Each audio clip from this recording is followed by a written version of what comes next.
Բարի եւ օրհնված օր եմ մաղթում ձեզ բոլորիդ։ Թող Աստված օրհնի ձեր օրը, ձեր ժամերն ու ժամանակները։ Այսօր խոսելու ենք այն պատերազմի մասին, որը հաճախ ոչ թե բացահայտ ձևով է լինում, այլ հենց մեր մտքերի հետ է տեղի ունենում։ Այսինքն այն, որ մեր միտքը պատերազմի եւ կռվի դաշտ է։ Ու գիտես, մեր պատերազմի զենքերը մարմնավոր չեն, այլ զորավոր են Աստծով բեշտեր քանդելու համար։ Եվ մենք քանդում ենք ամեն խորհուրդներ եւ ամեն բարձրություն, որ փորձում է կանգնել Աստծո գիտության դեմ։ Եվ գերի ենք վերցնում ամեն միտք Հիսուս Քրիստոսին հնազանդեցնելու համար։ Գիտես, սիրելիս, երբեմն մարդու պատերազմը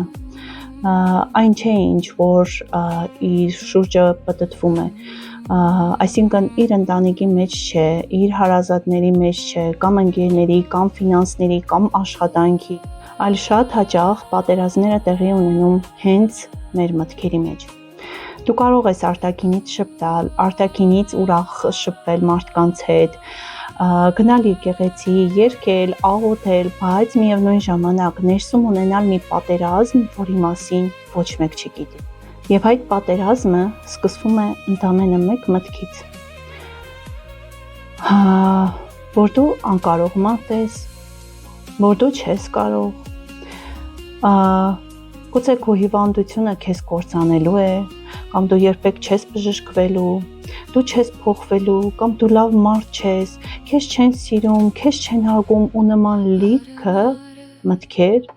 որոնք սատանան միշտ սերմանում է տարբեր մարդկանց մտքերի մեջ։ Եվ այս ամենից ելնելով, մենք պետք է հասկանանք մի պարզ ճշմարտություն, որ ամեն միտք չէ, որ մեր գլխում ծագում է, դա ճշմարտություն է։ Դες հարգելիս, դու պարտավոր չես հավատալ ամեն մի մտքի, որը հայտնվում է քո գիտակցության մեջ։ Աստվածաշունչն էլ է ասում, որ դու պարտավոր չես հավատալ ամեն մի մտքի, այլ հակառակը, Աստծո խոսքն ասում է, որ գերի ենք վերցնում ամեն մի միտք Քրիստոսին հնազանդեցնելու համար։ Այսինքն դու կարող ես կանգնել այդ քո մտքի առաջ եւ ասել. Սպասիր,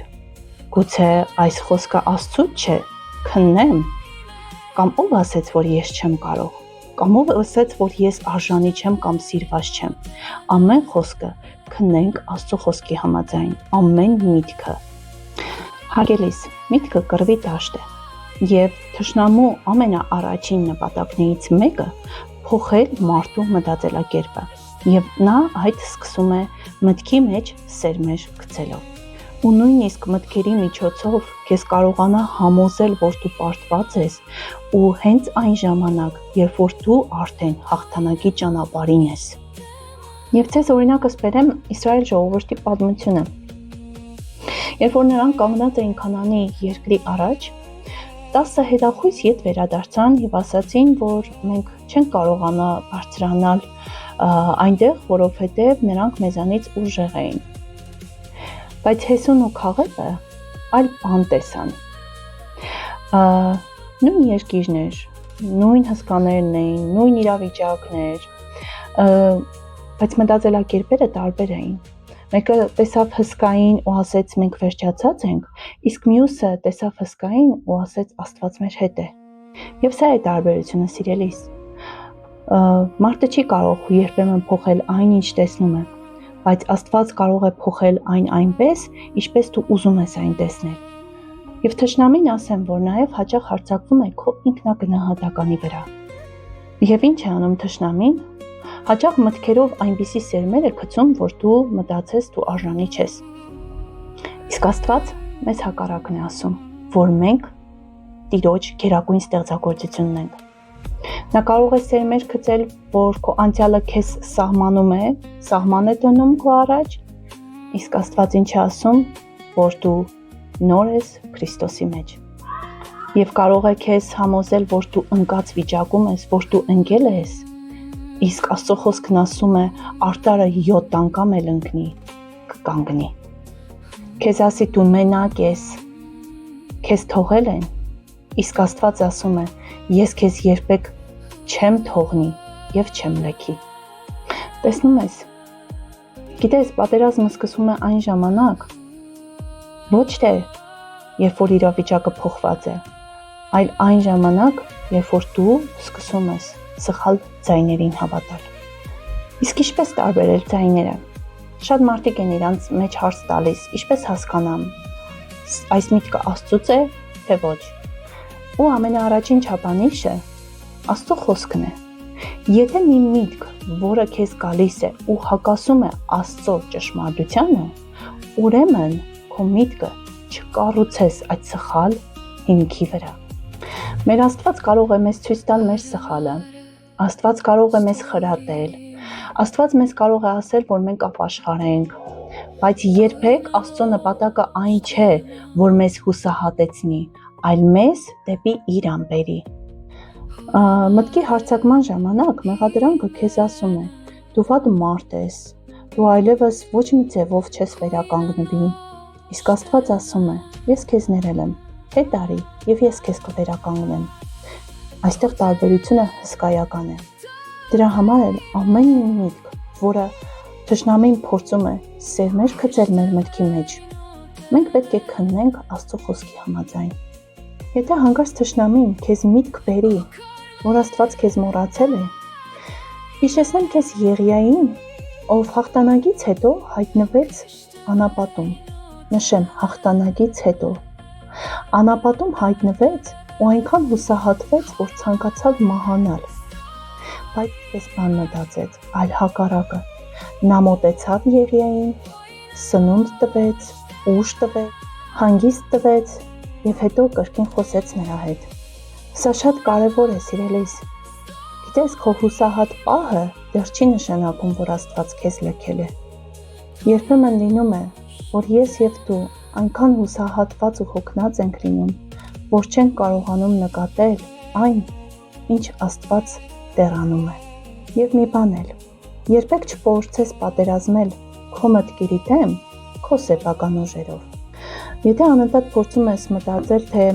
վերջ այլևս այդ մասին չեմ մտածելու, երբեմն այդ խոսքից հետո ավելի շատ ես կենտրոնանում այդ մտքի վրա։ Հակառակ դրան, ամեն միտք բեր Տիրոջ առաջ։ Եվ նույնիսկ կարող ես այնպիսի անցանկալի մտքեր ունենալ, որոնք քեզ կարող են գցել տագնապի մեջ, վախերի մեջ, ու այդ մտքերից հետո մտածել, թե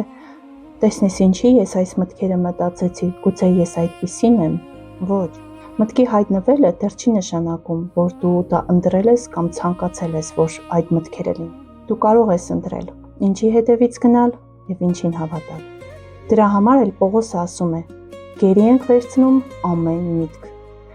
Այսինքն դու թույլ չես տալիս, որ տվյալ սխալ միտքը կարողանա ղեկավարել քեզ։ Դրա համար էլ գերի ես վերցնում Աստծո խոսքի համաձայն։ Ու եթե հիմա խոսքս ուղղում եմ քեզ,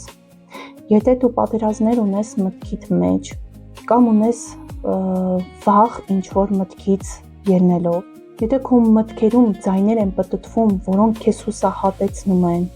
դու դրանից վախի զգացում ես ունենում կամ ընկճվում ես, ու եթե հոգնել ես արդեն ինքդ քո հետ պատերազմելուց, չմտածես, որ Աստված այս ամենից հեռու է։ Գնա Աստծո մոտ, մի թաքցրա քո ցավը, մի ձևացրու, որ ամեն բան քո մոտ լավ է։ Ասա Տեր, ես հոգնել եմ, ես այլևս չեմ կարողանում այս մտքերին կառավարել, օգնիր ինձ, ազատիր ինձ այս ամեն։ Եվ հիշիր Փիլիպպեցիների 4 գլխի 7-րդ խոսքը։ Աստծո խաղաղությունը կարող է մարդու սիրտն ու միտքը պահել Հիսուս Քրիստոսում։ Քո ամեն մի միտքը քո ճակատագիրը չէ։ Քո վախը քո ապական չէ։ Քո անցյալը քո ինքնությունը չէ, եւ քո անկումը քո վախճանը չէ։ Քո այսօրվա պայքարը դեռ չի նշանակում, որ վաղը հաղթանակ չի լինելու։ Եթե թշնամին քեզ հիշեցնում է, որ դու չես կարող, դու էլ հիշեցրա նրան, որ Աստված ունես, որ ամեն բան կարող է։ Թե ասում է դու մենակ ես, ասա Տերս միշտ ինձ հետ է։ Ու թե կասի քո կյանքում ամեն բան վերջացած է, ասա Տերս մի նոր պատմություն է գրում իմ համար։ Հարգելիս, թե պատերազմ է սկսվել քո մտքերի մեջ, չհանձնվես հանկարծ։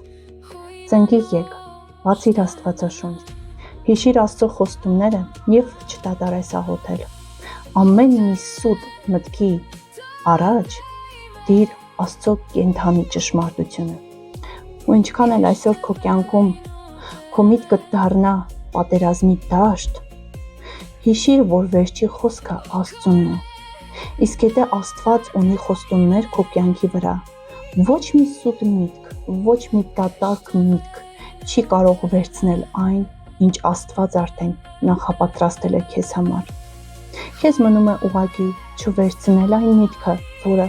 սատանան տալիս է քեզ, իսկ եթե եկել է այդ միտքը, ուղղակի գերի վերցրա Հիսուս Քրիստոսի անունով։